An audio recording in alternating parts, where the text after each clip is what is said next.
Vivir es Cristo, vivir es Cristo, vivir es Cristo. Hermanos y amigos queridos, el Señor les bendiga. Un domingo más estamos transmitiendo, confiados en el Señor y agradecidos de que podamos de esta manera estar conectados.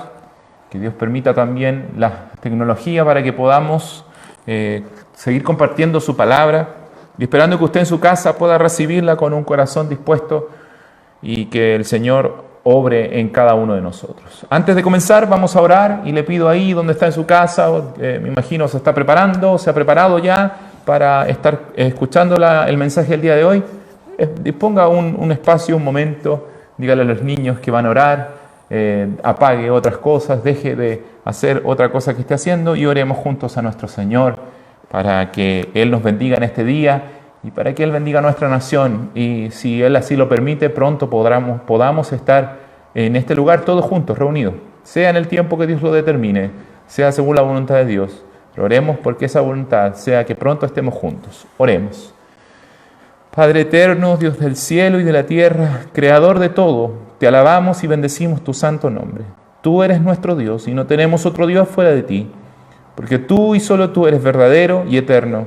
Y te alabamos, eterno Salvador, porque miraste la tierra con amor y misericordia y enviaste a Jesucristo nuestro Señor, para que muriera por nuestros pecados, entregara su vida en propiciación, en el pago perfecto, para que nosotros pudiéramos alcanzar la misericordia y el favor de tu corazón.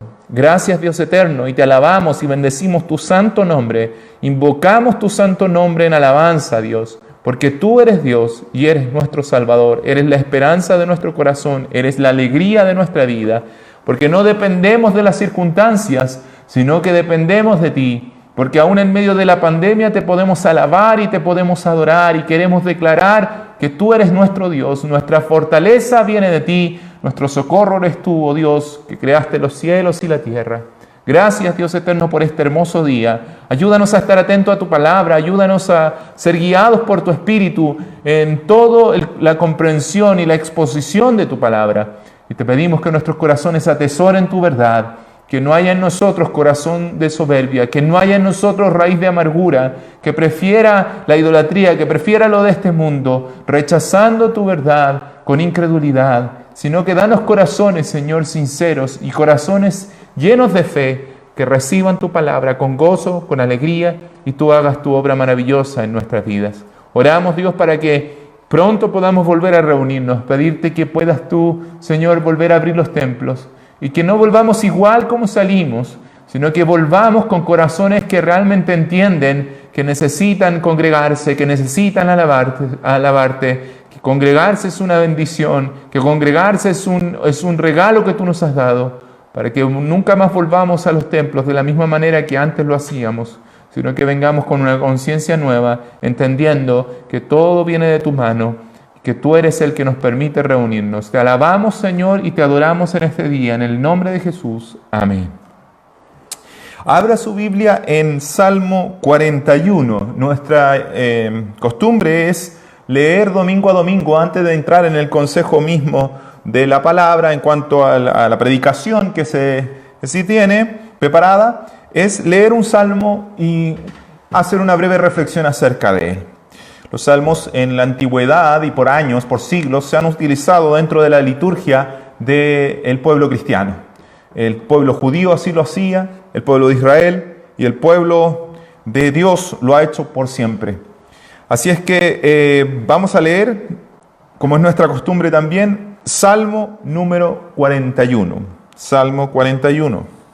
La palabra de Dios dice así: Bienaventurado el que piensa en el pobre. En el día malo lo librará Jehová. Jehová lo guardará y le dará vida. Será bienaventurado en la tierra, y no lo entregarás a la voluntad de sus enemigos. Jehová lo sustentará sobre el lecho del dolor. Mullirás toda su cama en su enfermedad. Yo dije: Jehová, ten misericordia de mí. Sana mi alma, porque contra ti he pecado. Mis enemigos dicen mal de mí, preguntando: ¿cuándo morirá y perecerá su nombre? Y si vienen a verme, hablan mentira. Su corazón recoge para sí iniquidad y al salir fuera la divulgan. Reunidos murmuran contra mí todos los que me aborrecen. Contra mí piensan mal, diciendo de mí: cosa pestilencial se ha apoderado de él. Y él cayó en cama, el que cayó en cama, no volverá a levantarse. Aún el hombre de mi paz, en quien yo confiaba, el que de mi pan comía, alzó contra mí el calcañar. Mas tú, Jehová, ten misericordia de mí y hazme levantar, y les daré el pago. En esto conoceré que te he agradado, que mi enemigo no se huelgue de mí. En cuanto a mí, en mi integridad me has sustentado, y me has hecho estar delante de ti para siempre. Bendito sea Jehová, el Dios de Israel, por los siglos de los siglos. Amén y amén. Este salmo de confianza puesta completamente en Dios, aún en medio de la adversidad y aún en medio de la enfermedad, aún en medio de la mala aventura, el salmista parte diciendo: bienaventurado el que piensa en el pobre, bienaventurado aquel que se preocupa del que es necesitado. Y no debemos hacer una lectura en base a nuestra actualidad, interpretando primeramente las cosas según nuestro tiempo, sino según todos los tiempos. Porque lo que aquí está diciendo el salmista es que Dios es misericordioso y Él quiere que nosotros también lo seamos. Jesús dijo: bienaventurados los misericordiosos, porque ellos alcanzarán misericordia. Entonces el salmista, conociendo este principio, escribe pensando en que Dios tendrá misericordia porque Él es misericordioso. Y Él ha actuado con misericordia. David había actuado con misericordia, aún con personas que se supone que eran sus enemigos, como aquel hijo, como aquel familiar de Saúl, el rey que había muerto, ¿cierto? Entonces David dice: bienaventurado el que piensa en el pobre, bienaventurado el que es misericordioso, como Jesús dijo en Mateo capítulo 5, versículo 7. Bienaventurados los misericordiosos, porque ellos alcanzarán misericordia. Hoy en día ahí está el concepto de pobreza, pero el concepto de pobreza de hoy en día es bastante relativo, podríamos decirlo, porque ¿quién puede determinar cuál es el rango monetario para decir pobreza? Algunos han recibido el bono de clase media y qué bueno por eso, pero entonces si usted no está entrando en esa clase media, usted está en la clase pobre.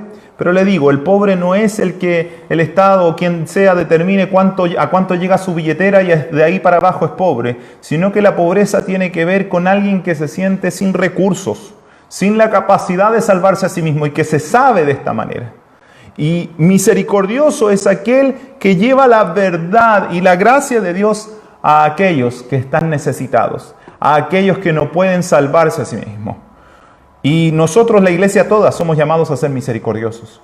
Toda la iglesia somos llamados a acudir a los pobres de espíritu, a aquellos que están clamando a Dios y están diciendo: Dios, ayúdame, porque no sé cómo salir de esta situación. No siempre será económica, a veces puede ser como una enfermedad, como en este caso, o pueden ser experiencias de vida. Bueno, como iglesia, aprovecho de recordar, estamos haciendo un apoyo, una ayuda, ¿cierto?, a las personas que tienen necesidades económicas. Estamos juntando víveres y recuerda estar haciéndolo constantemente. Porque el llamado de Dios es que seamos misericordiosos, y la misericordia se muestra en esto: que yo llevo a aquel que necesita. Pero no solo es algo físico, no solo es alimento físico, sino mucho más debe ser alimento espiritual, porque el alimento espiritual es lo que va realmente a traer vida, va a satisfacer la necesidad del verdadero pobre, que es aquel que reconoce que sin Dios no tiene riquezas. Y el salmista termina poniendo su confianza en Dios. Ve cómo los hombres malignos hablan calumnias de él, se burlan de él y aún quieren que él caiga. Y vemos sin duda, sin querer alargarme, sino brevemente, vemos sin duda aquel pasaje, versículo 9, cuando dice: aún el hombre de mi paz, en quien yo confiaba, el que mi pan comía, alzó contra mí el calcañar. Y recordamos indudablemente las palabras de Jesucristo cuando Él dijo a sus discípulos: no hablo a todos vosotros, yo sé a quién he elegido, mas para que se cumpla la Escritura, el que come pan conmigo levantó contra mí su calcañar. Sabemos que Judas fue aquel hombre de iniquidad que, estando junto a Jesús, habiendo recibido la gracia de Jesús, el amor de Jesús, lo traicionó y lo entregó. Pero esta palabra se cumple en Jesucristo. ¿Por qué? Porque al final termina diciendo este pasaje: bendito sea Jehová, el Dios de Israel, por los siglos de los siglos. Amén. Dice: en cuanto a mí, en mi integridad me has sustentado y me has hecho estar delante de ti para siempre. Nosotros creemos que Jesucristo está sentado a la diestra del Padre, está reinando sobre toda la creación. Él es Rey para siempre, y creemos en Él. Damos gracias al Señor por este salmo hermoso que nos recuerda la importancia que nosotros seamos misericordiosos. A pesar de que otros puedan desear el mal de sus enemigos, nosotros tengamos misericordia aún de aquellos que son nuestros enemigos. Dios bendiga su palabra y Dios nos permita en el día de hoy poder ser enseñados por Él, ser instruidos por Él, de manera que nuestro corazón se alegre en su presencia. Pablo tiene la misión de compartir su palabra, y antes de entrar en el consejo, le pido ahí a usted también que junto a mí volvamos a orar y le pedimos al Señor que bendiga a Pablo para que su palabra sea prosperada en sus labios. En el nombre de Jesús, que esto sea así. Padre, te adoramos y te damos muchas gracias porque tenemos tu palabra para exponerla, para compartirla. Y te pedimos por Pablo Ávila, pidiéndote, Señor, que tú le guíes en su predicación y que le des gracias, Señor, porque no es nuestra capacidad, sino que es tu misericordia, porque no es nuestra habilidad, no somos capaces por nosotros mismos, como el mismo apóstol escribió, sino que nuestra capacidad, nuestra competencia viene de ti. Y por esa competencia pedimos que tú bendigas a Pablo y que permitas que él predique, Señor, con tu autoridad, con tu gracia, para que tu obra sea hecha en nuestras vidas. En el nombre de Jesús. Amén.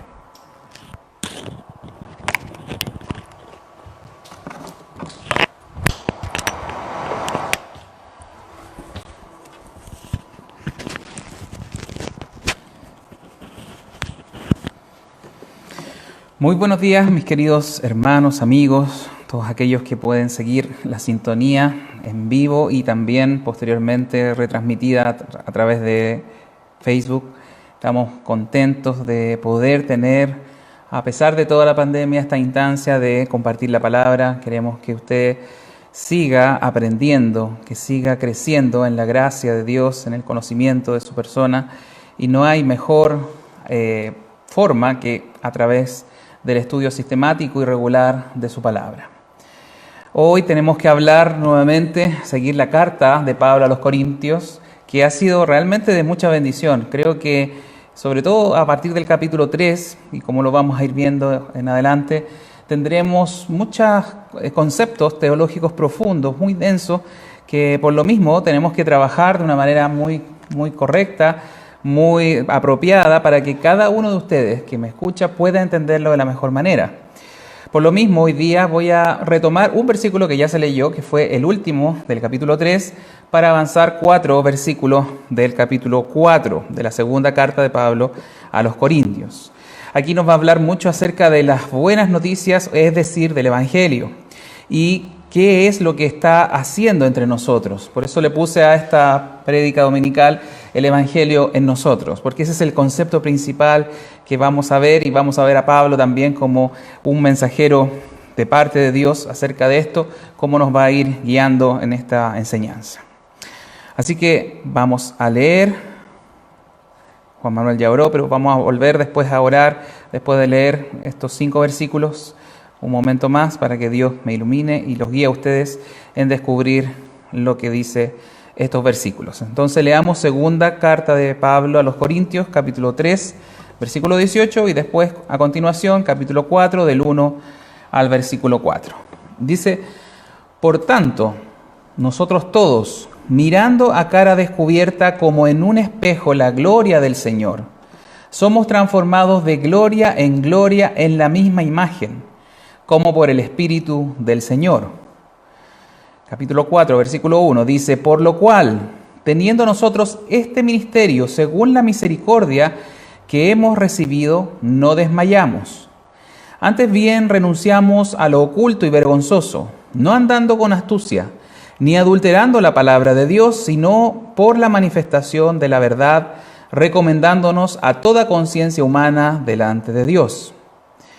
Pero si el Evangelio está aún encubierto, entre los que se pierden está encubierto, en los cuales el Dios de este siglo cegó el entendimiento de los incrédulos, para que no les resplandezca la luz del Evangelio de la gloria de Cristo, el cual es la imagen de Dios.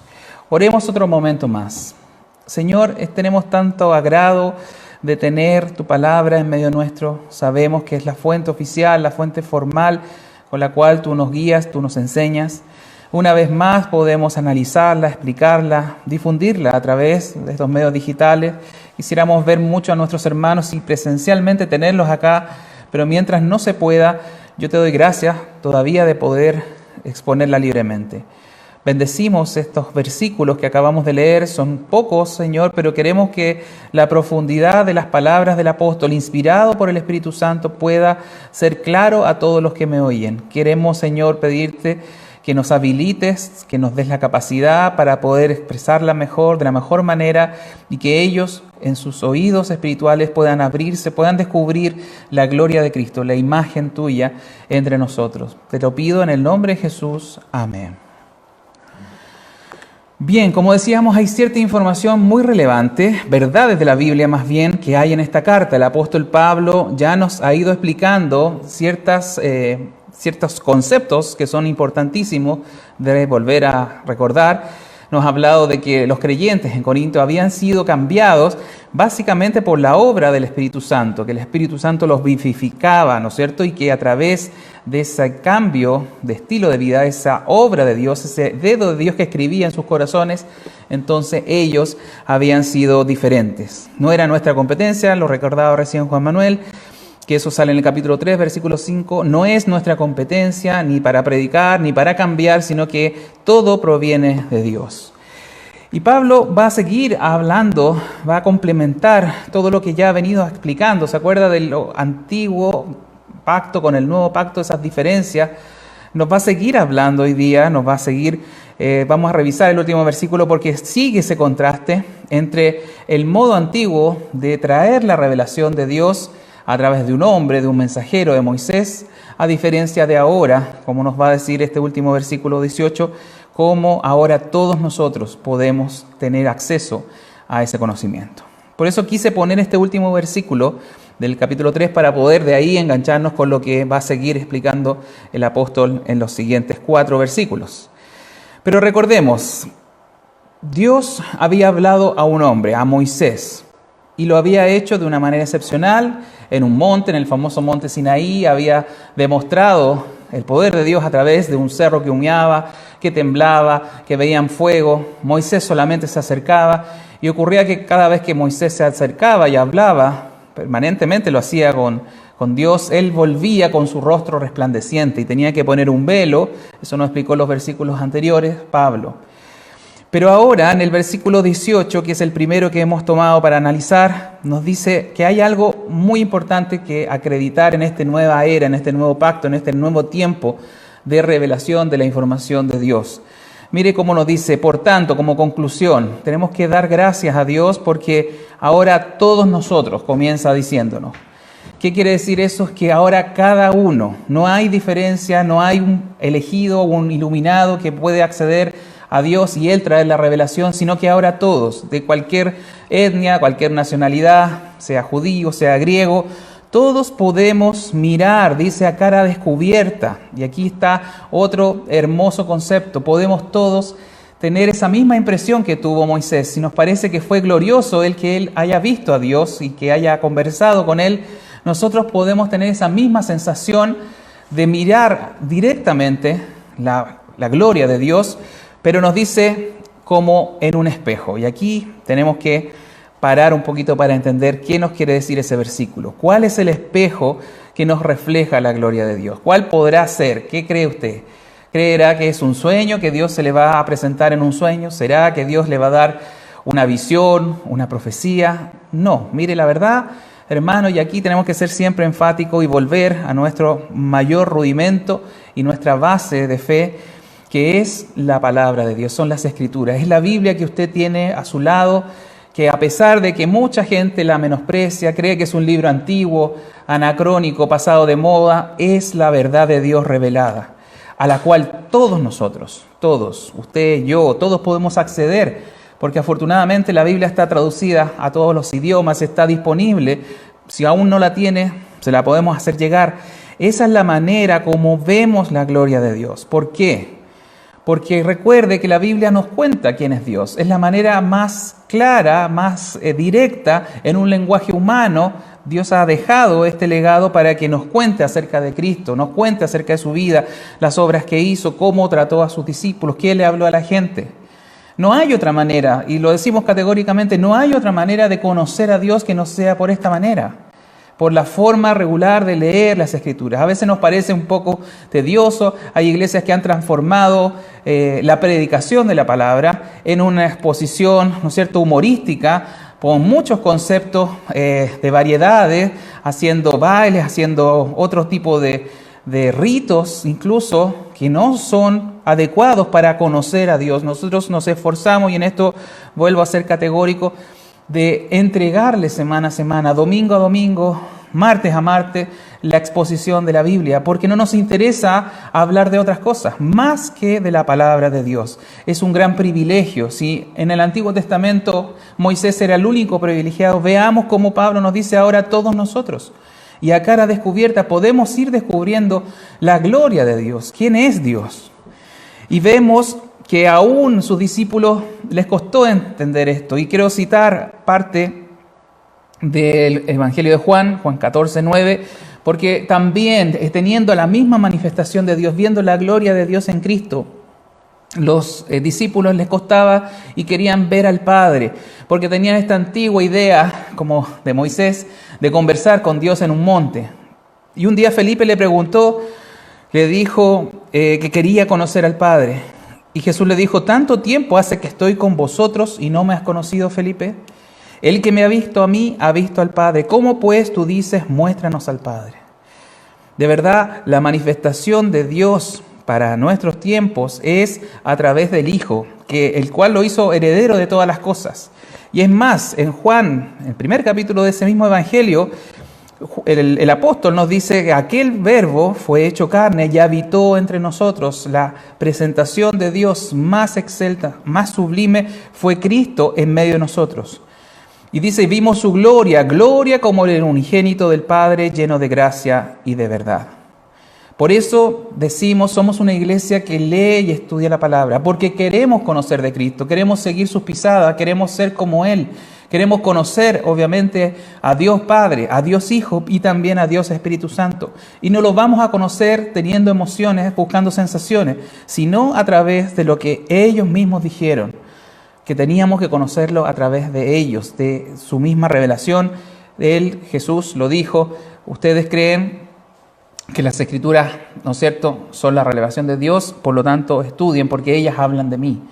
Lo citó Juan Manuel la semana anterior. Por lo tanto, no hay otra forma de conocer a Dios si no es a través de esto. Ahora el versículo 18, como ya lo estábamos analizando, la segunda parte agrega algo más importante o tan importante como lo que primero hablamos. No es solamente conocer a Dios. Miren la segunda parte y final del versículo que nos da una cosa hermosísima. Dice, todos, ¿no es cierto? Nosotros todos mirando a cara descubierta como en un espejo la gloria de Dios, primera parte. Pero mire además, somos transformados de gloria en gloria en la misma imagen. ¿Sabe qué? Si usted lee regular la Biblia, viene a las reuniones y se capacita a través de eso, vamos a ser transformados y vamos a ir avanzando de gloria en gloria en esa misma imagen que proyecta la Biblia, que es la imagen de Cristo como ejemplo de vida. Seremos transformados en esa imagen a través de la palabra, porque dice como por el Espíritu del Señor, porque es el Espíritu Santo quien la inspiró y es el mismo que se encarga de transferirnos toda esa información y aclararla en nosotros. Por lo tanto, no solamente es conocer a Dios, verlo reflejado a través de las Escrituras, sino que el estudio constante de la palabra, el estudio regular de la palabra va a ir cambiando su vida, va a cambiar su interior y cada vez más se va a parecer a Cristo. Ese es el deseo de Dios, no tanto de nosotros. Queremos ayudar en eso, queremos pedirle que si estás escuchando, se acerque a la palabra con humildad, con el entendimiento de que es la verdad de Dios.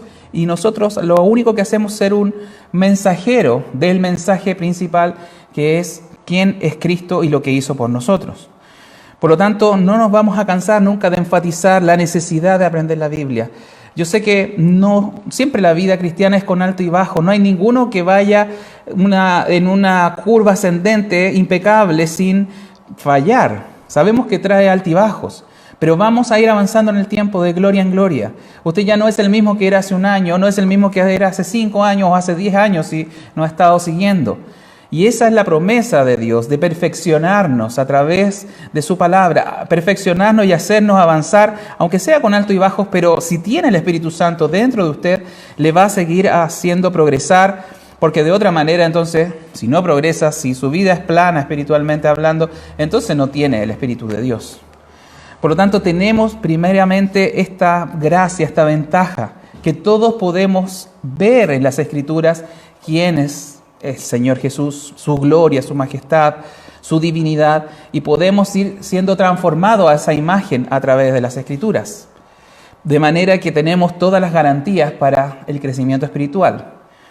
Ahora, pasemos a los versículos del capítulo 4. Esto es solamente una ayuda a memoria de lo que ya se vio la semana pasada. Ahora Pablo, lo primero que va a hacer en los 2 versículos, va a hacer una especie de paréntesis en este discurso largo, de explicarnos qué es lo que hace el Espíritu Santo, el nuevo pacto, para explicar un poco cómo el Evangelio en él ha llegado y cómo lo capacita y lo hace también ser transformado, como lo dice el versículo 18, para entregar ese servicio a los demás hermanos. Vamos a leer el versículo 1. Dice, por lo cual, teniendo nosotros este ministerio, según la misericordia que hemos recibido, no desmayamos. Lo primero que nos hace Pablo recordar que ese ministerio, que significa simplemente servicio, que ese deseo de cumplir el llamado para el cual fue él sacado de un camino a Damasco, yendo a perseguir a cristianos, fue por misericordia. Ninguno de nosotros, me refiero a mi persona, a Juan Manuel, que se expone, que aparece acá domingo o martes a martes, somos mejores que ustedes, somos personas limpias que no tienen pecado, reconocemos nuestra falencia y nuestra falla, pero Dios por su misericordia nos ha llamado a servirles, a buscar a través de nosotros cómo exponer, cómo presentar de la mejor manera el mensaje. Por lo tanto, siempre tenemos que recordar que es por misericordia, no por méritos, a pesar de que Saulo, que era su nombre antiguo, original, era un experto fariseo que conocía las Escrituras, no fue por eso que fue llamado, sino como lo reconoce en 1 Timoteo, que es un versículo muy semejante a lo que él acaba de decirnos, 1 Timoteo 1:13, lo voy a leer. Él se sentía el primero y más grande de los pecadores y confesaba diciendo que, habiendo yo sido antes un blasfemo, perseguidor e injuriador, dice, más fui recibido a misericordia porque lo hice por ignorancia en incredulidad. Este es el gran recordatorio para todos nosotros, para cualquier persona que se pone en el púlpito, que no es mejor que las demás personas, que no tiene privilegios. Hoy día lamentamos que en algunas iglesias se levante la figura del pastor, del guía, del líder, como quiera llamarlo, casi como un semidios, teniéndole muchos privilegios, perdonándole muchos pecados. Como cualquier mortal fallamos y necesitamos arrepentirnos y pedir perdón. Y la verdad es que en este mismo aspecto, Pablo decía, yo por la misericordia de Dios soy lo que soy. Y además su misericordia, decía, también en primera carta a los Corintios 15, su misericordia no ha sido en vano conmigo, sino que él trabajaba, dice, más que los otros. Pero finalmente decía, no yo, sino la gracia de Dios en mí. Y así tenemos que entender este puesto de trabajo, este ministerio, este servicio a ustedes, como una misericordia que Dios nos ha otorgado para poder llegar a sus vidas. Y él agrega al final del versículo 1, dice, no desmayamos. En otras versiones dice, no nos desanimamos. ¿Por qué? Recuerde el contexto del cual Pablo estaba escribiendo. Habían personas que habían llegado a Corinto, incluso con cartas de recomendación, para dañar su imagen, para ponerlo, ¿no es cierto?, a esas personas en contra, diseminar falsas informaciones para poner a la iglesia en contra del apóstol, que fue el que la formó, el que estuvo 1 año y medio con ellos. Por lo tanto, Pablo, a pesar de esas personas que se introducían encubiertamente y haciendo daño a la iglesia, él no se desanimaba, él no se desmayaba. ¿Por qué cree usted? Porque Pablo servía a Dios y le importaba más la opinión de Dios que la de los hombres. Y aquí también hay una gran enseñanza para el día de hoy, porque hoy, lamentablemente, y lo decimos públicamente, hay gente que está adulterando el mensaje. Anda con astucia, como nos va a decir en el siguiente versículo, adulterando la palabra, queriendo hacer cosas nuevas, motivantes, pero no entregando la verdad del Evangelio. Y eso no es la función del predicador. La función del predicador es exponer la palabra de la manera más fiel, de la manera más clara. Y Pablo lo tenía muy claro en Gálatas 1:10, quiero citar ese versículo. Lo dice así: ¿busco ahora el favor de los hombres o el favor de Dios? Se trata de hacer, ¿no es cierto?, ver y quedar bien con toda la gente, o busco hacer la voluntad de Dios. Dice, o trato de agradar a los hombres, pues si todavía agradar a los hombres no sería siervo o esclavo, es en el original de Cristo. Esa es nuestra gran preocupación, no agradar a la gente, no caer simpático, no hacer las cosas para que esta iglesia solamente se llene, sino hablarles la verdad y decirle cómo son las cosas. El Evangelio se trata de arrepentimiento, de confesar pecados, de cambio de vida. Y por lo tanto no podemos dejar de hablar una y otra vez, aunque a lo mejor les sea molesto, a lo mejor sea majadero. Pero si no hablamos de estas cosas, probablemente vamos a entregar un evangelio diluido, falseado, que nunca ha sido el llamado de los verdaderos predicadores. Por eso que en el versículo 2, él hace una revelación también más bien personal acerca de que su trabajo era mirado por Dios, estaba delante de la conciencia humana de todos los hombres y de él mismo. Cuando dice al final del versículo 2, nos recomendamos a toda conciencia humana delante de Dios. Él sabía que su trabajo no había sido desprolijo, que lo había hecho correctamente. Y aún agrega algo de nuestra responsabilidad al predicar. Dice, renunciando a lo oculto y vergonzoso, no andando con astucia ni adulterando la palabra, sino por la manifestación de la verdad. Como lo hemos dicho tantas veces, el llamado de Cristo es al arrepentimiento. Y eso parte por nosotros. Y tal vez este día más nos toque a nosotros hablar de nuestra persona, así como Pablo habló de la suya, que tenemos como primera prioridad tener que renunciar al pasado, a las cosas ocultas, a las cosas vergonzosas que hemos hecho. Al igual que usted, es parte de la vida cristiana arrepentirnos. Arrepentirse también se puede interpretar como una renuncia o un rechazo a todas las cosas que antes hacía hasta que vino Cristo a su vida. Pero además tenemos que cambiar nuestra manera de ser. No se trata solamente de decir ya lo olvido, sino que necesita el cambio. Por lo tanto, si hay algo todavía que lo avergüenza, si todavía hay cosas ocultas, tiene que abandonarlas. Porque no podemos presentarnos como mensajeros de Dios si todavía tenemos daño y tenemos fallas en nuestra vida. El deseo de Dios es cambiarnos y hacer de nosotros una vida nueva.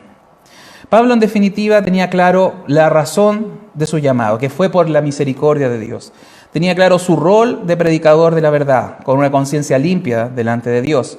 Y lo tercero, tenía la necesidad, como cualquier persona responsable, de renunciar a la vida antigua y cambiar por el alto llamado que el Señor le había hecho. Y no ser como los otros que habían llegado a esa iglesia a andar con astucia y tratando de adulterar la palabra. Lo que quiero hablar a continuación son los últimos 2 versículos, el 3 y el 4, que creo que son tal vez los más importantes y la enseñanza más clara que nos deja este texto que hemos hablado el día de hoy. Voy a leer de nuevo los versículos 3 y 4. De segunda carta a los Corintios, capítulo 4. Dice, pero si nuestro evangelio está aún encubierto, entre los que se pierden está encubierto, en los cuales el Dios de este siglo cegó el entendimiento de los incrédulos, para que no le resplandezca la luz del evangelio de la gloria de Cristo, el cual es la imagen de Dios. Aquí estamos hablando de el meollo del asunto. Si quiere saber qué pasa, por qué cuando se predica el Evangelio, y de eso estaba hablando Pablo, de su ministerio, de su enseñanza, de que él no andaba con astucia, sino que entregaba la verdad correctamente. Pero él sentía que, y como cualquier persona que predica, a veces sentimos que hay gente que no entiende, que parece que no creen. Y muchas veces uno se pregunta cuál será el factor. A lo mejor usted ha tenido conversaciones con su familia, ha tenido conversaciones con amigos para informarle de lo maravilloso que es la vida cristiana, de lo bueno que es Dios con nosotros, que nos puede perdonar nuestros pecados y cambiar nuestra vida. Pero a veces vemos que hay un problema grande, que a veces las personas no creen, rechazan, no creen en la Biblia, no creen en la historia de Jesús, tienen muchas dudas que son más allá que dudas, excusas con respecto a poder creer. Y de verdad, yo no sé si usted lo ha pensado, a veces pensamos que es un factor intelectual, a veces podemos pensar que soy yo o el que lo explica, el que está siendo poco claro. En otras partes pensamos en otros factores, a lo mejor fueron realmente mal enseñados, pueden ser personas que odiaron porque alguien les hizo daño y por eso están en contra del Evangelio. O a lo mejor hay algo en la misma persona que produce una incapacidad para creer. Aquí nos vamos a aclarar ese punto. Increíblemente el apóstol habla de dos grupos de personas. Habla del grupo que no tiene entendimiento y usa la expresión que está encubierto el Evangelio y que por no entender esas personas se pierden o van a ir a condenación eterna o al infierno. Y por contraposición está el otro grupo de las personas que creen, de los que entienden el Evangelio y que han obviamente adoptado eso como una forma de vida. Es muy interesante incluso las palabras que usa, porque dice que el Evangelio está encubierto. Encubierto es algo que está tapado, que está, ¿no es cierto? Hay algo presente, pero está velado, está con una cobertura que impide, aunque está presente, entenderlo o saber que está ahí. Y en el versículo 4 incluso usa la expresión la luz del Evangelio para destacar que el Evangelio es claro, que el Evangelio es brillante, que está disponible para todos. Y de esa manera ya nos cambia nuestra idea de que sea el que entrega el Evangelio, el que enseña la palabra, el problema. No está en eso, no está en Pablo, que lo hacía muy bien, no está en nosotros tratando de esforzarnos en que entienda bien, sino que hay algo que es el factor determinante, que lo dice el versículo 4, dice, el Dios de este siglo cegó el entendimiento. Ahora, ¿quién es esta figura? ¿Quién es este personaje? Y aquí está el por qué a veces no se entiende, por qué personas no creen, por qué a veces personas no reciben la verdad de la Biblia, la verdad del Evangelio. Porque hay un Dios de este siglo que ha cegado ese entendimiento. ¿Cuál será ese Dios? Bueno, primero piense que lo que dice ahí es Dios con minúscula. Y describe Dios de este siglo, es decir, de un periodo de tiempo, pero un periodo de tiempo limitado, finito. A diferencia cuando la Biblia habla de Dios con mayúscula y habla, por ejemplo, como Dios eterno, Dios sempiterno. Usa expresiones o el Rey de Reyes, Señor de Señores, de todo dominio, de todo control, omnipotente, todopoderoso.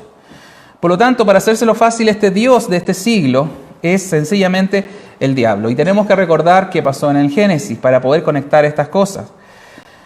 Cuando Dios creó a todos, la creación de este planeta nos incluyó a nosotros, tenía todo un plan perfecto para nuestras vidas, pero apareció este agente del mal, la serpiente antigua, Satanás, que vino con su idea de rebelarse contra Dios, hacer que el hombre también cayera en ese problema.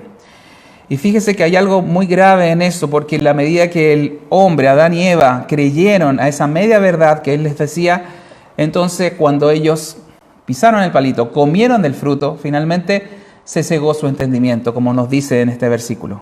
Desde ese momento, ellos y toda la humanidad que ha sido descendientes de ellos, hemos caído en este mismo problema.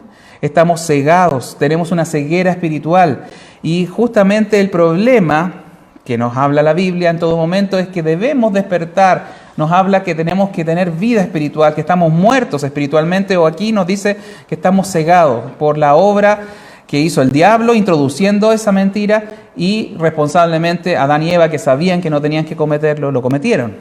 Por esa razón el diablo no tiene perdón de Dios, pero Dios ha mostrado misericordia para la raza humana, para pedir que crean en el Evangelio para poder cambiar. Pero volviendo al punto, el problema primario de por qué la gente no cree en el Evangelio, por qué a lo mejor amigos, familiares que usted quiere que aprendan, no pueden entender, no pueden seguir, ni pueden recibir esta información tan valiosa, tan hermosa, que es la salvación por medio de Cristo. ¿Por qué? Porque no tienen la habilidad, porque están ciegos. Por más que usted tenga una persona ciega y le muestre de cara frente el sol o una fuente de luz luminosa, no va a poder ver porque no tiene la capacidad, porque realmente su sistema visual completo está dañado. Y muchas veces decimos a una persona que nace ciega, pobrecito ese pequeño, pobrecito esa persona, esa mamá, ese familiar, que va a tener que cargar con un pobrecito hijo ciego toda su vida. Pero piense que esta es la condición que nos revela la Biblia, que todos nosotros estamos ciegos espiritualmente, que toda la humanidad quedó en oscuras por causa del primer pecado de Adán introducido por el diablo. Y muchas veces nosotros queremos hacer cambios más cosméticos a esta sociedad sin darnos cuenta que el problema principal es que no tenemos la habilidad para creer y entender a Dios. Por eso que cuando Jesús vino a la tierra e hizo milagros, muchos de esos milagros se referían y lo hizo con personas ciegas. Tal vez el milagro, y que nos explica de mejor manera este concepto, fue cuando Jesús sana en Juan capítulo 9 a un ciego de nacimiento. Quiero citar algunos versículos de ahí, porque justamente cuando Jesús sana a un ciego de nacimiento y lo hace en un día sábado, los fariseos, las personas que estaban siempre vigilando a Jesús en sus milagros y en lo que decía y hacía, se opusieron y se enojaron con él por darle vista a un hombre ciego. Mire qué gran misericordia sobre una persona que tenía esta discapacidad. Pero Jesús les dice a los mismos fariseos que ellos estaban ciegos espiritualmente, los trata de ceguera espiritual. A lo que ellos responden en Juan 9, 40-41, dice, ¿acaso nosotros también somos ciegos? Le preguntan los fariseos. Jesús les dice, si fuerais ciegos no tendrías pecado. El problema no está en que sean ciegos espiritualmente, el problema está en que dicen que ven. El problema es porque decimos vemos, vuestro pecado permanece. Y en Mateo 15, 14 le dice, son guías ciegos, guías de ciegos, y el ciego guiará a otro ciego, ambos caerán en el hoyo. El problema fundamental, entonces, de nosotros como seres humanos es que estamos ciegos espiritualmente, no tenemos la habilidad. Pero más grave que eso es que ni siquiera reconocemos que estamos ciegos, ni siquiera reconocemos que tenemos una necesidad de Jesús, que podemos con Él cambiar nuestra vida. Los fariseos creían en su propia justicia, en su propia forma para lograr entrar al cielo, hacer su propio camino de obras justas para llegar al cielo. Y eso es lo que le decía Jesús una y otra vez, necesitan de mí, necesitan del Salvador. Por eso vine a este mundo, parafraseándolo un poco a Él. Por lo tanto, nosotros necesitamos entender que el problema principal de la humanidad, por qué la gente se pierde, por qué la gente es incrédula, por qué no recibe nuestro mensaje, está en que somos ciegos y aún no creemos que estamos ciegos. Y necesitamos descubrir la verdad y necesitamos que Dios nos abra nuestros ojos, porque es el único que puede obrar milagrosamente. Lo hizo con personas físicamente enfermas que no podían ver. ¿Cuánto más lo puede hacer en nuestro espíritu? Necesitamos pedirle esa misericordia a Dios y creo que esta es la enseñanza más importante de este pasaje. Necesitamos la luz del Evangelio, necesitamos tener sus palabras en nosotros para cambiar, para hacernos diferentes, para producir en nosotros cambios permanentes. Necesitamos repetirnos el Evangelio, aun si ya lo conocen muchas veces. Pero el problema es que somos ciegos y ni siquiera como los fariseos, a veces la gente reconoce que son ciegos. Y si usted permanece ciego, se va a quedar eternamente en esa oscuridad. Se va permanentemente a ir al infierno. Necesitamos pedirle a Dios que recupere esa visión y no confíe en otras formas, en otros caminos, sino en Cristo que puede salvar su vida de su error, de su pecado, de su daño. No reconocemos que tenemos pecado, no reconocemos que el pecado nos daña, que muchas de las cosas que vivimos en esta lamentable vida, que muchas veces es odiosa, es difícil, es por causa de nuestro mismo pecado. Y nosotros entonces, ¿qué hacemos? Exponemos la luz y volvemos un poco a cerrar todo este tema. Nosotros estamos aquí para eso, para enseñar el Evangelio de arrepentimiento, de confesar lo que hemos hecho mal y de cambiar eso que hemos hecho mal y creer que Cristo pagó por nosotros. El diablo va a querer por todos los medios seguir cegando nuestro entendimiento, entreteniéndolo en otras cosas. Por eso que hay iglesias que entretienen más que predican la palabra. Pero nosotros hemos adoptado esta forma que es directa, que le habla a usted, se le habla a su interior, que necesita darse cuenta que está equivocado y que está ciego y que no puede seguir a Dios por externalidades como los fariseos, sino que tiene que seguirlo de corazón. Y la única manera para cambiar y para seguirlo de corazón es que Él venga y limpie su vida y dé vista espiritual a su persona. Dios tenga misericordia de cada uno de ustedes. Y hoy día en este Chile que tanto se alega por justicia, por otras personas, por otros crímenes, recordemos este daño que permitió Dios, que el diablo hizo y que Adán falló también. Pidámosle justicia para nosotros, para su familia. Ore por su familia, ore por aquellos que están cegados. Ore por las personas que todavía no ven la luz resplandeciente y la gloria de Dios del Evangelio. Oremos porque Chile vea realmente, no la justicia para una persona, sino que veamos al más justo de los justos, que veamos a Jesús, que veamos a Cristo como la persona, como mediadora y salvadora para nuestras vidas. Que seamos libres de esta ceguera espiritual y que tengamos nuevamente vida por el Espíritu Santo. Ese es el mensaje de su palabra, eso es lo que nos enseñan estos pasajes. Tenemos que siempre exponer el Evangelio, ser fieles para hacer eso y hacerlo de la mejor manera, pero necesitamos que Dios abra nuestra vista. Si usted está cegado, si hasta el día de hoy no entiende la Biblia, todavía no puede saber por qué Jesús vino a la tierra, entonces necesita pedirle a Dios que le abra sus ojos espirituales, necesita que Dios le dé vida espiritual. Y eso es lo que tratamos de hacer semana a semana, exponer la luz del Evangelio para que muchos vengan a su conocimiento. Espero que sea de ayuda nuevamente esta palabra y damos gracias a Dios por poder compartirla. Vamos a orar. Señor, estamos dando gracias siempre a ti por todo lo que has hecho, por cómo tú has permitido y has dado vida, Señor, a este mundo. Lo creaste, lo formaste. Tu plan, Señor, ha sido dañado. No es que tú hayas sido un agente causante, sino que otros intervinieron para dañar tu plan. Pero, Señor, tú tienes misericordia de nosotros. Has tenido misericordia del hombre y has enviado a Jesús, a tu único Hijo, para venir a salvarnos, para venir a rescatarnos. Eso es lo que hablan las Escrituras. La Biblia tiene como personaje principal a Jesús, lo que hizo, lo que habló, lo que cambió la humanidad. Pero hoy, 2000 años después, todavía hay personas que no ven esto, que no pueden entenderlo.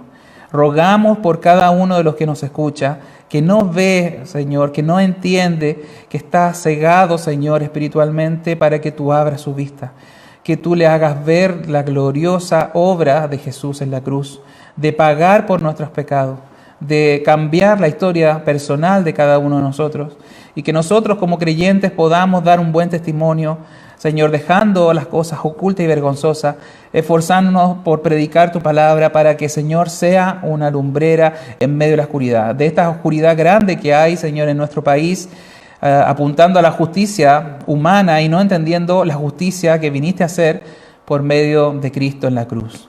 Te pido que nos ayudes, que nos enseñes, que remezcas, Señor, nuestra conciencia que puede estar cauterizada, que puede estar muchas veces acallada por nuestros pecados, para que nos des vida, Señor, y nos reavives en este deseo de entrar en mayor y mayor profundidad de relación contigo. Te lo pido por tu misericordia, porque eres un Dios bueno. En el nombre de Jesús, amén.